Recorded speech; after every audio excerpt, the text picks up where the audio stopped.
Discovery of minimum expenditure election system, अल्प खर्चात निवडणुका याचा सैनिक समाज पार्टीने शोध लावलेला आहे।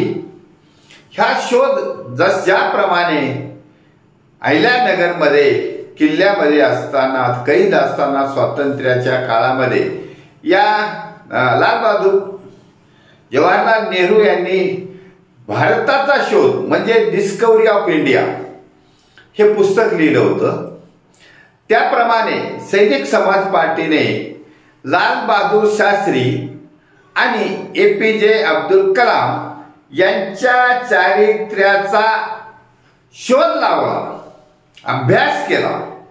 अभ्यास करून ह्या अल्प खर्चात निवडणुका या विषयाचा शोध लावलेला आहे।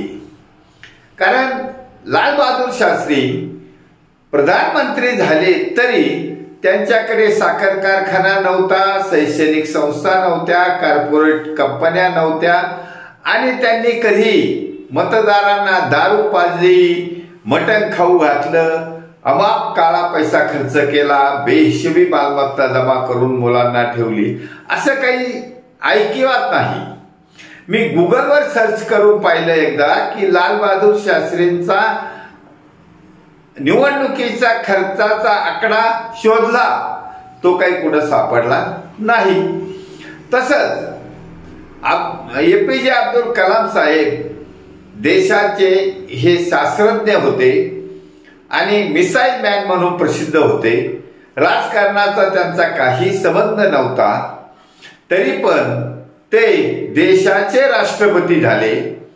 देशाचे राष्ट्रपती झाल्यानंतर त्यांनी जेव्हा 5 वर्षानंतर राष्ट्रपती पदापासून मुक्त झाले त्यावेळेला ते राष्ट्रपती भवनातून बाहेर येताना फक्त त्यांच्याकडे त्यांच्या कपड्यांची सुटकेस होती, जाताना सुटकेस होती, येताना तेवढंच होतं।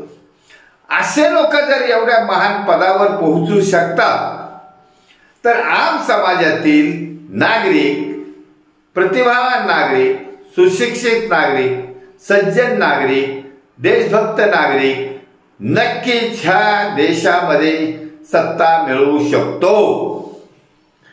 काही गरज नाही, सैनिक समाज पार्टीच्या उमेदवाराकडे काळा पैसा नाही, बेहिशोबी मालमत्ता नाही, साखर कारखाने नाही, शैक्षणिक संस्था नाही आणि काही नसताना सुद्धा आम्ही आमच्या प्रतिभेवर, ज्ञानावर, अभ्यासावर मदार ठेवून, बेश ठेवून ही लढाई सुरू केली आहे।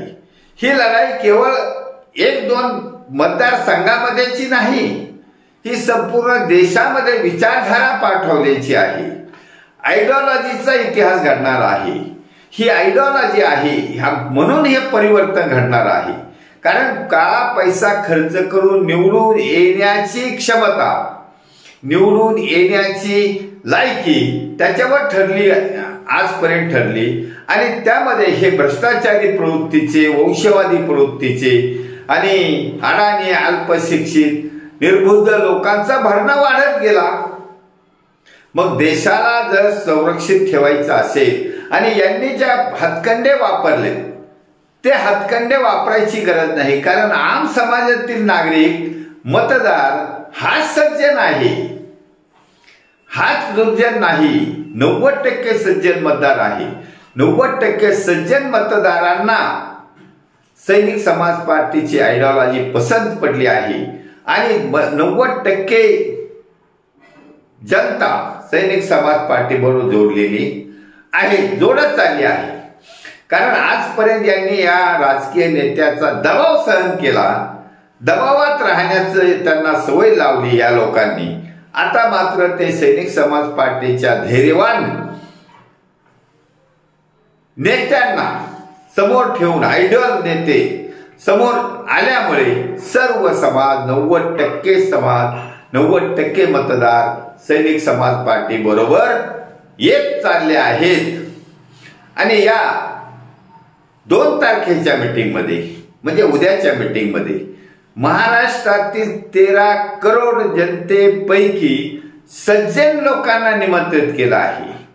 सज्जन जो अल्प खर्चात निवडून येण्याची कॅपॅसिटी ठेवतो, त्याला फक्त बुद्धी आणि चातुर्य लागतं, काही लागत नाही। कारण आम समाजातल्या मतदारांनाच ते नको आहे, मतदार दबावात गेला आहे। त्यामुळे हे गुंडाराज चालू आहे, याला हटवायचं असेल तर सैनिक समाज पार्टी एकमेव पर्याय आहे, एकमेव रामबाण उपाय आहे, याची आम समाजातील नागरिकांना खात्री झाली आहे। त्यामुळे आम्ही आज लालबहादूर शास्त्री आणि APJ अब्दुल कलाम याचं उदाहरण देऊन याचा शोध लावला, हे आपल्या पुढे ठेवलं आहे, त्याचा स्वीकार करावा ही नम्र विनंती।